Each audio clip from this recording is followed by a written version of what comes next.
इनका तो यात्रा पैर तोड़ो यात्रा, अपने ही लोगों का पैर तोड़ते जाना। गलत आदमी का नाम जुटे नहीं, सही आदमी छूटे नहीं, यह जरूरी है। पर्यटक के रूप में ये लोग आ रहे हैं, पर्यटक के रूप में लौट जाएंगे, और क्या, कुछ नहीं।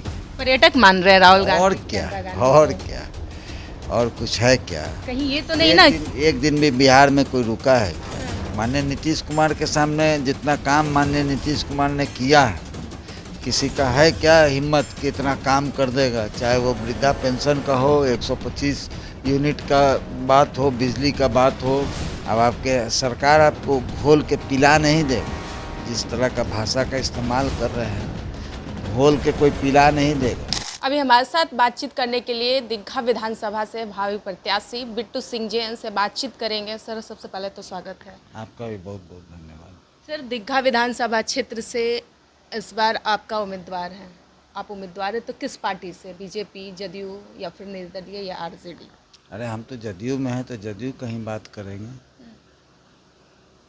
तो जदयू पार्टी से इस बार आपके उम्मीदवार है, तो क्या लगता है उनके नेतृत्व में आप चुनाव लड़िएगा तो आपका विशेष मुद्दा क्या रहेगा इस बार दीघा विधानसभा क्षेत्र के लिए? अभी कोई तय नहीं हुआ है कि चुनाव, ये तो नेतृत्व को तय करना है, अभी कोई तय नहीं हुआ है। तो अभी देखा जाए लगातार जिस तरीके से एसआईआर मामले को लेकर महागठबंधन बिहार में, खास करके लोकसभा के नेता प्रतिपक्ष राहुल गांधी बिहार दौरे पर आए हैं, एसआईआर मामला को किस तरीके से आप देख रहे हैं? देखिए, एसआईआर तो होना ही चाहिए। इसमें एक चीज़ आपको बता देते हैं, एसआईआर कोई गलत चीज़ नहीं है, और सही आदमी छूटना नहीं चाहिए, गलत आदमी का नाम जुटना नहीं चाहिए। इसमें गलत क्या, कोई गलत नहीं है। और जहाँ तक आप यात्रा का बात कर रहे हैं, सब लोग स्वतंत्र हैं, अपना यात्रा करें, उसमें कोई बुरा नहीं है, अपना यात्रा करें। इनका तो यात्रा पैर तोड़ो यात्रा है, अपने ही लोगों का पैर तोड़ते जा रहे हैं। सर, यात्रा करना ठीक है, आपने कहा स्वतंत्र हैं, आज के डेट में सभी लोग यात्रा कर सकते हैं, लेकिन यात्रा के दौरान, यात्रा के पीछे भी तो वजह है एसआईआर मामला, जो कि अभी विपक्ष लगातार चुनाव आयोग पर सवाल खड़े करे हुए सरकार को भी गिरने की काम कर रही है। हमारा मानना है कि चुनाव आयोग को, सभी पार्टी को सहयोग करना चाहिए, और जहाँ भी गलती दिखता हो वो कहे उस पर, कहाँ इस पर रोक है। और चुनाव आयोग, हमारे ख्याल से चुनाव आयोग अगर कहीं पर त्रुटि अपने में त्रुटि देखे तो वो उसको करेक्शन करने का काम करेगा। कोई ये नहीं है, आपको बार बार कह रहे हैं कि अपन गलत आदमी का नाम जुटे नहीं, सही आदमी छूटे नहीं, यह जरूरी है। तो अब आज प्रियंका गांधी भी आ रही हैं इस यात्रा में शामिल होने, और झारखंड के सीएम भी शामिल होने वाले हैं, वहीं दिल्ली से अखिलेश यादव की भी चर्चा चल रही है, तो बड़े बड़े नेता महागठबंधन के सभी लोग मौजूद हो रहे हैं, तो यात्रा का जो जिस तरीके से विपक्ष लगातार टारगेट कर रही है।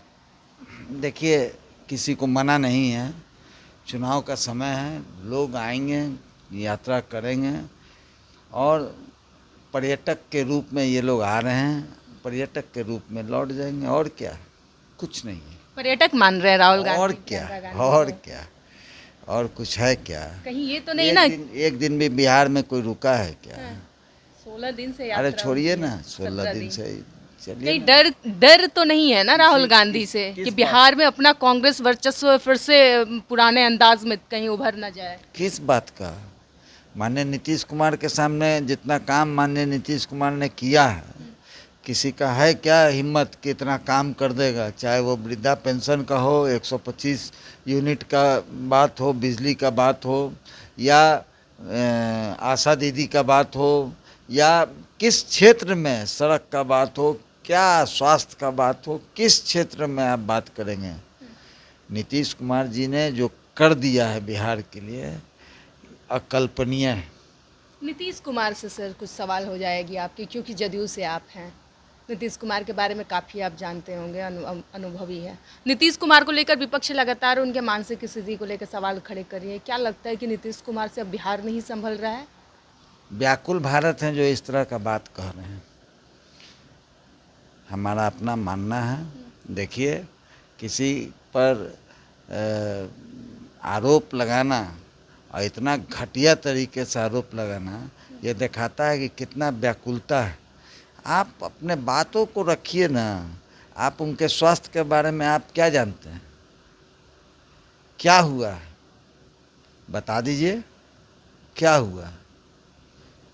आप शब्द का चयन, राजनीति में सबसे ज़्यादा ज़रूरी है शब्दों का चयन ठीक होना चाहिए, साथ ही साथ मर्यादित भी होना चाहिए।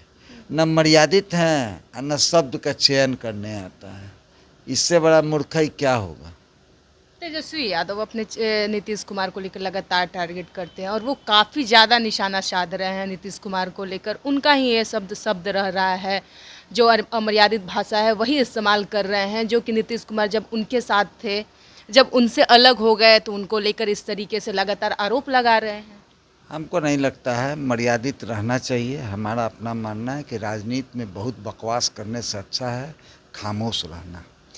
और जिस तरह से अमर्यादित भाषा का उपयोग किया जा रहा है ये शोभनीय नहीं है। ये दिखाता है कि वो कितने व्याकुल हैं और कुछ नहीं है। एक नई पार्टी आई है सर, जन सुराज पार्टी, वो भी दीघा विधानसभा से चुनाव लड़ सकती है, उनके भी प्रत्याशी, उनके कैंडिडेट। तो आपके लिए कुछ चुनौती रहेगी, क्योंकि वहाँ तो बीजेपी का गढ़ रहा है संजीव चौरसिया। आपके लिए तो बहुत बड़ी चुनौती हो सकती है दीघा विधानसभा क्षेत्र में। संजीव चौरसिया बीजेपी के वहाँ के वर्तमान विधायक हैं, तो उनसे उधर आप इधर रहिएगा, अरे भाई बीजेपी से वो रहेंगे, उधर जनसुराज पार्टी से नई कैंडिडेट हो सकती है, तो क्या आपके लिए एक बड़ी चुनौती हो सकती है इस चुनाव में? अरे भाई कोई एक ही न लड़ेगा, चाहे संजीव चौरसिया लड़े चाहे बिट्टू सिंह लड़े, कोई एक ही लड़ सकता है ना। ये तो नेतृत्व को तय करना है, न संजीव चौरसिया को तय करना है, न बिट्टू सिंह को तय करना है। चुनौती नहीं मान रहे? क्या चुनौती? किसको चुनौती कह रहे हैं आपको पता है कि आखिर काम कौन, लोग काम देखता है, कोई चुनौती नहीं है। आज अगर देखेंगे तो काम बहुत हुआ है और किसी चीज़ को चुनौती नहीं कहा जा सकता है।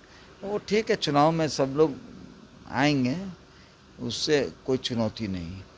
जनसुराज पार्टी को कैसे देखते हैं आप? प्रशांत किशोर को कैसे देखते हैं? लगातार वो भी सरकार पर निशाना साध रहे हैं, नीतीश कुमार पे भी कई सवाल है। बीजेपी के तमाम बिहार प्रदेश अध्यक्ष हो या फिर स्वास्थ्य मंत्री, इन लोगों को लगातार वो टारगेट पे ले रहे हैं। आखिर देखिए, दूर से बोलना बहुत आसान है, हम आएंगे तो ये कर देंगे, हम आएंगे तो वो कर देंगे।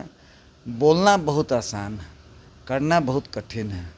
करने में सिर्फ और सिर्फ माननीय मुख्यमंत्री छोड़कर बिहार में कोई नहीं किया है, सिर्फ बोला है।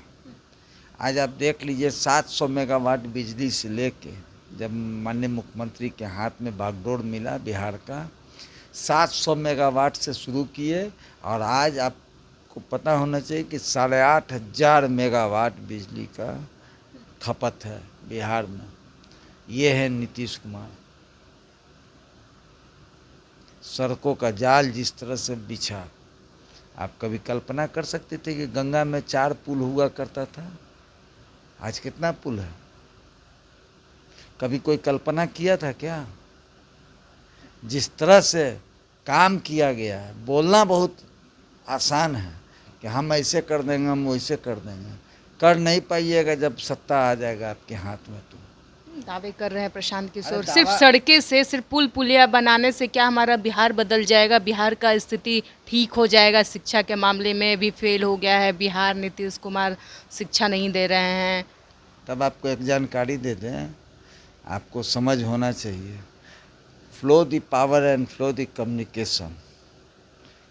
कम्युनिकेशन और पावर जहाँ दे देंगे वहाँ का उत्थान स्वतः हो जाएगा। हमने अब आपके सरकार आपको घोल के पिला नहीं देगा। जिस तरह का भाषा का इस्तेमाल कर रहे हैं, घोल के कोई पिला नहीं देगा।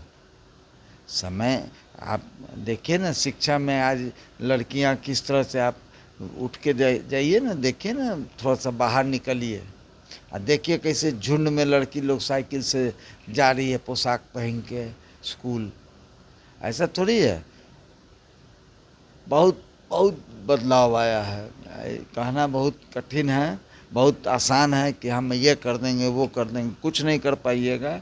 सिर्फ बोलते रह जाइए। 25 का मुख्यमंत्री कौन होगा? 25 से 30 फिर से नीतीश, और कोई नहीं। दावे के साथ? दावा नहीं, काम किए हैं, विश्वास है 100%।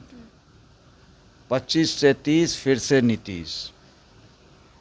25 से 30 फिर से नीतीश कुमार। हमारे साथ बिट्टू सिंह जी थे। दीघा से इस बार चुनाव लड़ेंगे। हम पार्टी नेतृत्व करेगी कि किस पार्टी से चुनाव लड़ेंगे, ऐसे भावी प्रत्याशी जदयू में ये हैं, लेकिन अब देखना यह होगा कि इनको किस पार्टी से टिकट मिलती है। फिलहाल इस खबर में इतना ही। धन्यवाद।